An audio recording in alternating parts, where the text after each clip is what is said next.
when I was studying for the LSAT, I was working as a paralegal the summer before my senior year of college.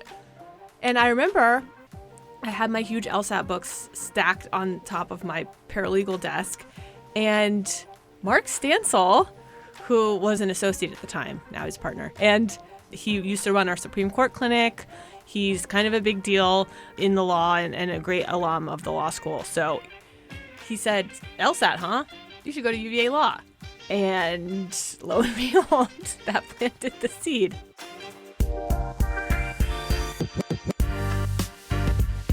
This is Admissible. I'm Natalie Blazer, Dean of Admissions at UVA Law. On today's episode, we're going to talk about all things related to standardized testing. Maybe you're someone who just took the September LSAT, and you're already thinking you may want to retake it. Or maybe you've never sat for the LSAT before, and you're gearing up for the October or November administrations this year, or maybe even one early next year. Maybe you're planning to take the GRE or the GMAT. Whatever your situation, we in admissions know that the topic of standardized testing is often at the forefront of our applicants' minds. Today's guest is second-year law student Sebastian von Bastelar. Sebastian graduated from the University of Wisconsin-Madison, Phi Beta Kappa, in 2019. He majored in history and political science and minored in environmental studies. Prior to attending UVA Law, Sebastian worked as a research consultant for the University of Oxford. He also served as a program manager for the Constitutional Sources Project and as a legislative intern at the Wisconsin State Capitol. Sebastian is also pursuing his master's in legal history concurrently with his law degree. Outside of class, Sebastian is on the Virginia Journal of International Law and serves as a peer advisor. I'm so thrilled to have Sebastian here with us today because he is someone who had 2 LSAT scores, 1 GRE score, and more importantly, a very well-written addendum addressing his standardized test history. Welcome to Admissible, Sebastian. Thanks so much for having me. So before we dive into the testing questions, I want to remind our listeners that applying to law school is essentially about introducing yourself and trying to convey something about your personality and your motivation for pursuing a legal education. So, Sebastian, can you quickly share with us one thing about yourself that you were excited to include in your law school applications? Absolutely. This may sound a little elementary, but I just wanted to get across the fact that, I was a real person and really sort of take admissions committees sort of outside of the 4 corners of my resume. I know I ventured a joke or two in my personal statement just to try to break the ice. And in hindsight, that might have been a bit of a gamble in case it didn't quite land. But I was like, I want them to know that I'm the sort of person who's going to be enjoyable to be around, either because I'm making people laugh or because people can realize that there's someone less funny than them in the room. I love that. And I will say at UVA Law specifically, and I think at a lot of law schools, we appreciate that. I mean, after 6, 7, 8,000 applications, people start to look the same. And so when someone can interject a bit of their personality and especially sense of humor, we love to see that. It livens up our day and certainly makes us take that step to potentially want to interview somebody. Okay, great. So now let's talk a little bit about the topic of today, standardized testing. Why don't you start by telling us sort of your timing and your thought process? When did you first take a standardized test? And when was that in relation to actually submitting your law school applications? So in the middle of college, in 2018, I took the GRE first. Obviously, the GRE is used for law school as well as graduate schools. I was considering at the time both law schools and PhD programs. I was a history student in college, loved that, was considering doing that as a PhD. I'll use this time to plug the UVA Law and Legal History Masters because I thought that was sort of the best of both worlds. But the GRE being that sort of flexible test was really attractive to me. That's obviously a bit of a different test from the LSAT, but I think taught me some good lessons about taking those tests. And ultimately, when I did apply to law school and did take the LSAT, I was able to also show this GRE score. And then I ended up taking the LSAT first in October of 2020 and then retook it in January of 2021. So for our listeners, if you take the GRE or the GMAT, it's up to you whether to submit those scores to us. Whereas on the flip side with the LSAT, you don't have a choice. So once you take the LSAT and assuming you don't cancel your score, we will see those no matter what. But if you have a GRE score that you want us to see, then, you can submit that to us independently. So, Sebastian, tell us what you did to prepare for the LSAT the first time around. Did you take a course? Did you study on your own? Tell us a little about that process. So I was mostly self-taught. I was mostly just doing a lot of practice tests. I thought that was a great resource because ultimately, as you will read and hear from people all the time, the LSAT is a learnable skill. Very few people start out extremely proficient. I think that is something that separates it from, say, the GRE. The LSAT is a completely different animal, and I think there's a huge return on investment if you're willing to put in that time. So I was doing a lot of that on my own, spending whatever hours I could find in the day doing those practice exams and really trying to work at that. So tell us a little bit about your first administration of the LSAT and why you decided to take it a second time. So I had come in, again, having taken, I think, dozens of practice tests, feeling ready to go, and I was doing the LSAT Flex, so I was sitting in the basement of my parents' home, which was a weird sort of dichotomy of having this massive, huge test in front of me while being surrounded by posters that have been on my wall since 2009. It was a bit of a weird contrast for me. But, I came in, as I said, feeling pretty good, and it went off the rails from the start. I had the logic questions first, the logic games, and in the course of reading one of the rules, I think on the very, very first, maybe the second, I read one of the rules to say either, when in fact I noticed later that it actually said neither. And as you can imagine, that really changes the rule. In fact, reverses the rule altogether. And so I, having apparently just skimmed these rules, started hammering away at these questions and quickly found out, using my strategy of trying to cross off answers that were incorrect, I kept coming across questions where there were multiple right answers or I was certain there was no right answer. And I was using up time and my heart was racing and I couldn't figure out what I was doing wrong. I finally turned around, realized what I had done wrong. And by the time I'd redone the section, I didn't have time to get to the next section. And then I had several different LSAT sections left to go, at which point I was already so disappointed in myself and so deflated by this situation that I wasn't in a, I think, emotional or a mental state to keep going, but I kept going and ultimately did far worse than I'd been doing on my practice tests. And that was extremely disappointing. And I think with disappointments such as those, there can be a process of sort of mourning. And for a while I was like, maybe I'm just not cut out for this. Maybe I can't do this. If I can't take a simple LSAT, what am I doing applying to law school? And then I said, maybe I'll just apply with this score. But I think ultimately I realized, based on how I'd been testing, based on how I felt I could have done if things had gone differently, if I'd noticed the sort of phantom N in the rule, that I could have done better. And I think one really important thing in this whole process is knowing what your worth is and fighting for it, because it can make a big difference in terms of being accepted or not accepted, or being offered scholarship money or being offered none at all. Yeah, I can imagine that was a very flustering experience. And I think that is actually a classic example of when a retake is appropriate. Again, going back to when I was applying to law school, at the time, they averaged our LSAT scores. So people were very afraid to take the test a second time. Now we are fortunate, applicants are fortunate to be able to retake it, and then schools will consider your highest score. So for the second time, it sounds like your preparation was not faulty. You felt like you were fully prepared, but maybe it was just a test day experience. So did you do anything differently the second time? And tell us about the second time you took the test. So first, I tried to sort of put myself in a different environment for the test taking. I had done all my practice tests in that same bedroom, so I thought it would feel comfortable that way. But I found myself, when I took the GRE back in 2018, it was in a sort of computer lab somewhere in a room I'd never been in before with blank white walls. And so I realized that I sort of needed to feel like I was in a test. So it was good for me to move to a different room and strip the walls bare and make that my test room.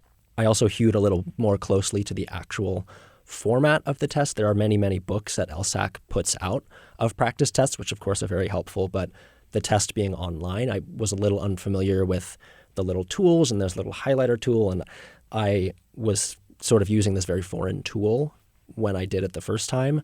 Ultimately, I ended up just paying for LSAC's Pass to have all the practice tests available online, and then just reading the rules to myself over and over and over again. I think I made a rule that you can't go to the question until you've read the rule 3 times, because I was not going to let that happen to me again. So ultimately it's about, I think, adapting to what went wrong the first time and really sort of being honest with yourself about what didn't work. That's great. And I think, due to the pandemic, LSAC has made a lot of changes to the format of the test. So definitely familiarizing yourself with the most updated format is a great piece of advice. So Sebastian, you did what a lot of applicants do that I encourage applicants to do, which is you wrote an addendum addressing your standardized test history. Tell us why you thought it was important to do that and how you went about writing the addendum. Sure. So as I mentioned in my previous answer, I sort of knew what I was capable of and wanted to show that. But I think it's about going beyond just saying, like, I did better the second time, so you should disregard the first one. I think you should be honest about what happened, particularly how you tried to address it and get better at it.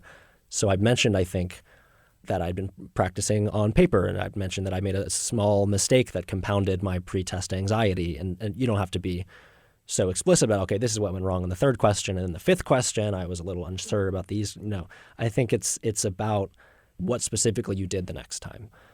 And the gap between my first test and my second test was frankly enormous. So I felt like I had to explain that a little bit, because if you make a mistake, people want to know like how you're going to try to make sure not to let it happen again. That's so well said. And I think you sort of nailed it when you just said, be honest. I mean, we're real people. A lot of folks who sit on the admissions committee have taken the LSAT. But one pitfall that sometimes happens when people try to write these addenda is they sort of say too much about, well, I have a lot of test anxiety. You have to sort of think about the type of school you're applying to and what you're going to be asked to do and expected to do in law school. Because if you just say that you were scoring very well on practice exams but get really anxious the day of the test, that's frankly a lot of what you're going to be doing in law school is exam taking and being asked to perform under pressure, frankly. You don't get to take your contracts exam 10 times to get the grade you want, right? So I think it was very well said. And another thing that you did very well, which I always encourage applicants to do, is keep it short. A paragraph is more than enough. Yeah, out of curiosity, you obviously, as a proud UVA law alumna and now as dean, you've been on both sides of this. So when you're on that side of, say, my application or an application with an addendum, how do you look at the multiple tests? I heard many, many different things as I was applying, and so I'd love to just hear from your side how you view that and any tips you might have on addendums. Yeah, so that's a good question because there is a lot of, I think, conflicting advice out there. So for anyone who's applying to law school, I would say definitely feel free to ask these questions of admissions committees. I think a lot of people approach it the same way, but might have sort of nuanced approaches. I think when I see, let's say, 3 exams on someone's CAS report on their standardized test history, I think that's fine. When I really start to see more LSAT administrations, multiple other types of tests, on the history, that's when I think it's a little bit more of a red flag. Again, I mentioned this before. You don't get to take your 1L exams 5 times to get the grade you want. You get to take them once. As much as I'd like some retakes. Right. As would I. I would love to go back and do property again. But, like you said, we have good days, we have bad days. At the end of the day, if you're really not moving the needle much, I think you just need to put your best foot forward in other elements of the application, right? Like if your standardized test score is not where you want it to be, it's your job in the rest of the application to prove to us that you can do the work. If your score is below our median, for example, half the people who attend UVA Law are below the median. So remember that and know that at the end of the day, it's one component. A well-written, honest, straightforward addendum can do a lot of work for you. So I think, we pretty much covered the questions that I had about your standardized test journey. I'm curious, Sebastian, what advice would you give someone who's thinking about applying to law school? I think my first, to strain for another sports metaphor, is just to leave it all on the field. I mean, I really wanted, when I sent in my applications finally, to feel like I'd done everything that I could. And that goes back a little bit to the whole LSAT retake. I think if you really want something, you should also know your worth and ask for what you want. I want to shout out my mom here because she obviously gives all the best advice and was in my ear the whole time.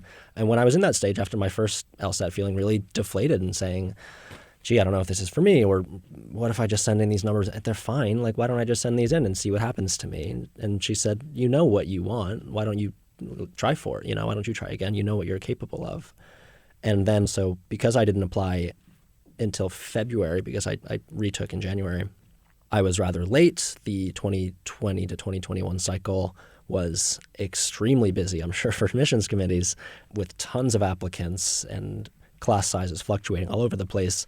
It was mid-April, and I still hadn't heard back from a lot of schools, including UVA. And ultimately, I realized UVA is what I want. And my mom was sort of getting after me a little bit and saying, like, why don't you reach back out to that admissions counselor? And I was like, look, I don't want to bother her. My application's there. They'll get around to it when they want. Finally, after enough, let's call it prodding from my mother, I was like, fine, I'll reach out to her and say, like, hey, it looks like it's probably not going my way. I might go to one of these other schools. I might take another year. If I take another year, how could I improve my application? And soon she responded and set up a Zoom call, which I actually didn't know was an interview at the time. But I was, again, urged by people like, oh, put on a shirt, get shaved, look nice. And I was like, look, we're just having a chat. She's just doing me a favor because I've been emailing her a few times in the cycle. I'm not expecting anything. Turns out it was an interview. I was made an offer to UVA Law at that moment, which was obviously such a great experience. And she said to me later, what really moved the needle was you coming back at the end of the cycle and saying, this is still my top choice. I do have some other options on the table that I'm considering, but I'm wondering what else can be done there, because I think that means a lot more in April than it does in September. 100%. And I love that story. And you're absolutely right about the timing, right? Like, everybody at the beginning of the cycle says that we're their top choice until they get into Harvard and Yale and Stanford and all these other lovely places. But at the time that you reached out, you did have great options, frankly, places that anyone would be fortunate to go to. But I remember your email specifically said, UVA is where I want to be. And so when someone comes to us at that time, that speaks volumes, especially when they have a couple of other, top 14 admissions in their pocket. And just a piece of advice for all of our listeners. Yes, if anyone on my team asks to set up a Zoom with you one-on-one, you can assume that's an interview and prepare accordingly. Yes. So that's a really great piece of advice as well. So I agree with you 100% in terms of what you said about leaving it all out there, right? Like, you don't want to have any regrets and think, what if I had sent that email? The 2020 to 2021 cycle was unbelievably competitive. I mean, we had applications coming out of our eyeballs, and we didn't necessarily have time to think through each single person and are they going to come, are they not going to come? Someone who's proactive like that puts themselves on our radar. Does it always work? No, of course not. You still have to be a very strong applicant like yourself.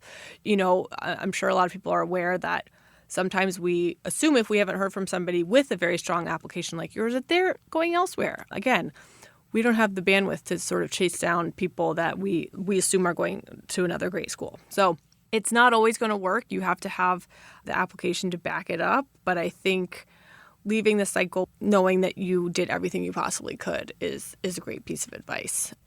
The last thing I want to say, just to close out this episode, I think probably a lot of listeners are wondering about this because it's out there in the universe. It's being discussed a lot. And that is this proposal from the American Bar Association, the ABA, that they're asking for people to weigh in on whether law schools should become test optional. There are a lot of different viewpoints out there. I'm not going to espouse any opinion of my own or of UVA's.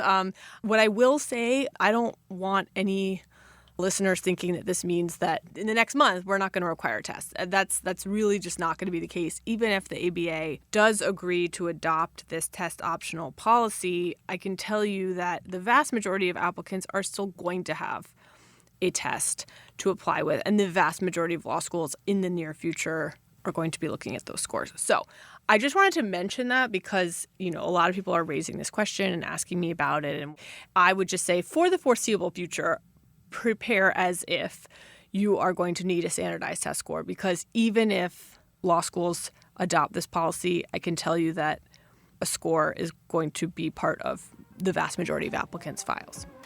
Thank you so much, Sebastian, for being here on the very first episode of Admissible. I'm so excited, and this was great. I think our listeners are going to benefit so much from everything you had to say.